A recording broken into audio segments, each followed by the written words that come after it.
"Higgins is a well-meaning man," said the rector, making an effort to strengthen his plea. "He is a bad tenant," replied his lordship, "and he is always behindhand. Newick tells me." "He is in great trouble now," said the rector. "He is very fond of his wife and children, and if the farm is taken from him they may literally starve. He cannot give them the nourishing things they need. Two of the children were left very low after the fever, and the doctor orders for them wine and luxuries that Higgins cannot afford." At this, Fauntleroy moved a step nearer. "That was the way with Michael," he said. The Earl slightly started. "I forgot you," he said. "I forgot we had a philanthropist in the room. Who was Michael?" And the gleam of queer amusement came back into the old man's deep-set eyes. "He was Bridget's husband, who had the fever," answered Fauntleroy, "and he couldn't pay the rent or buy wine and things, and you gave me that money to help him." The Earl drew his brows together into a curious frown, which somehow was scarcely grim at all. He glanced across at Mr. Mordaunt. "I don't know what sort of land proprietor he will make," he said. "I told Havisham the boy was to have what he wanted, anything he wanted, and what he wanted, it seems, was money to give to beggars." "Oh, but they weren't beggars," said Fauntleroy eagerly. "Michael was a splendid bricklayer. They all worked." "Oh," said the Earl, "they were not beggars. They were splendid bricklayers, and boot-blacks, and apple-women." He bent his gaze on the boy for a few seconds in silence. The fact was that a new thought was coming to him, and though, perhaps, it was not prompted by the noblest emotions, it was not a bad thought. "Come here," he said at last. Fauntleroy went and stood as near to him as possible, without encroaching on the gouty foot. "What would you do in this case?" his lordship asked. It must be confessed that Mr. Mordaunt experienced for the moment a curious sensation.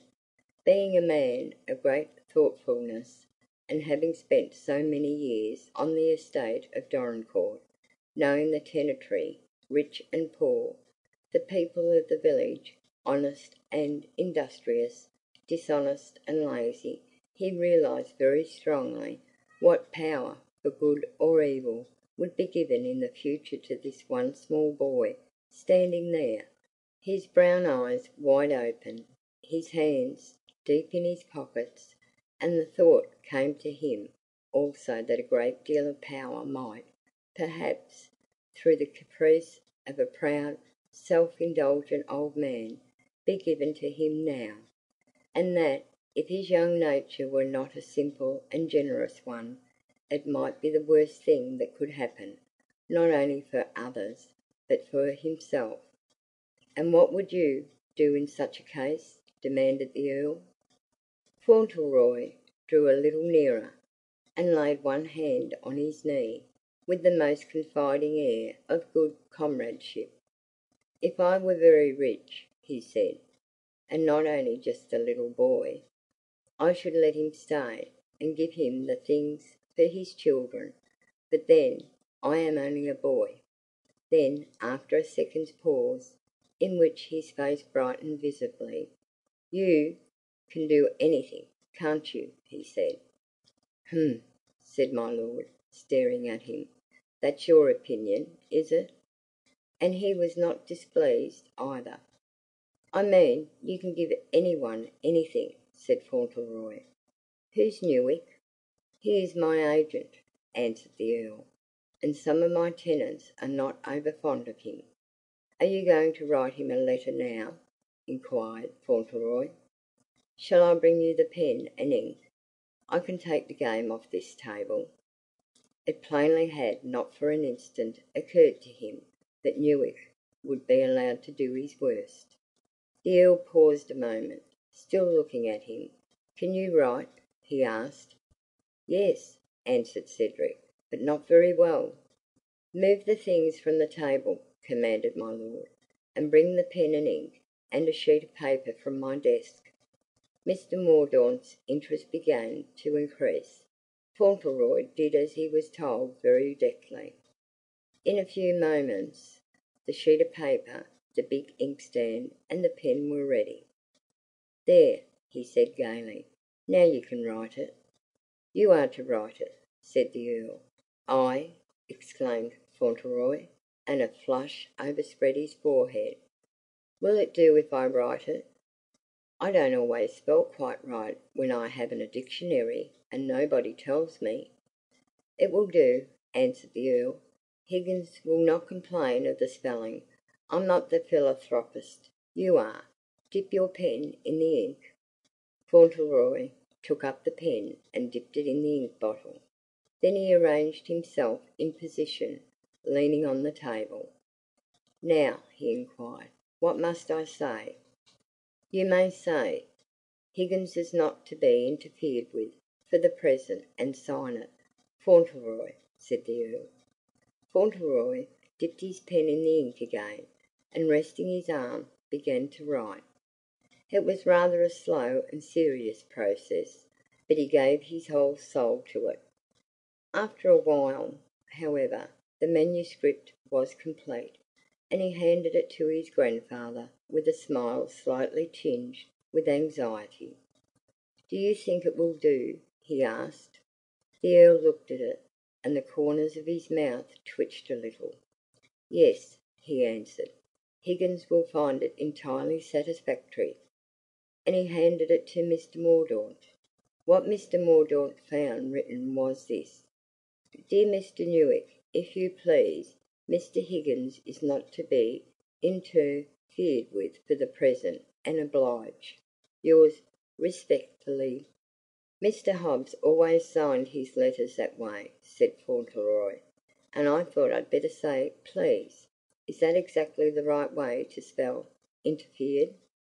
"It's not exactly the way it is spelled in the dictionary," answered the Earl. "I was afraid of that," said Fauntleroy. "I ought to have asked. You see, that's the way with words of more than one syllable. You have to look in the dictionary. It's always safest. I'll write it over again."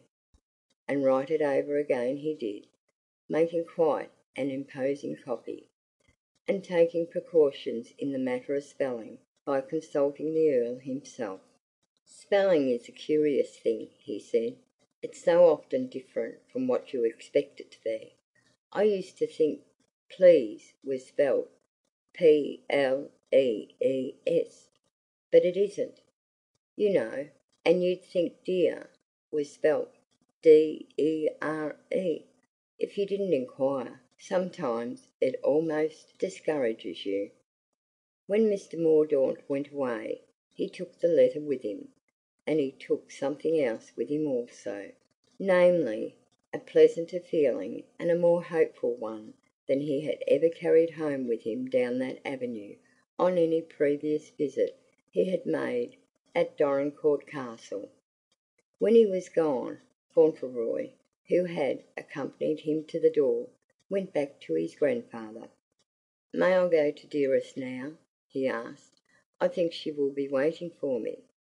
The Earl was silent a moment. "There is something in the stable for you to see first," he said. "Ring the bell." "If you please," said Fauntleroy, with his quick little flush. "I'm very much obliged, but I think I'd better see it tomorrow. She will be expecting me all the time." "Very well," answered the Earl. "We will order the carriage." Then he added dryly, "It's a pony." Fauntleroy drew a long breath. "A pony!" he exclaimed. "Whose pony is it?" "Yours," replied the Earl. "Mine!" cried the little fellow. "Mine, like the things upstairs?" "Yes," said his grandfather. "Would you like to see it? Shall I order it to be brought around?" Fauntleroy's cheeks grew redder and redder. "I never thought I should have a pony," he said. "I never thought that. How glad Dearest will be! You give me everything, don't you?" "Do you wish to see it?" inquired the Earl. Fauntleroy drew a long breath. "I want," to see it," he said.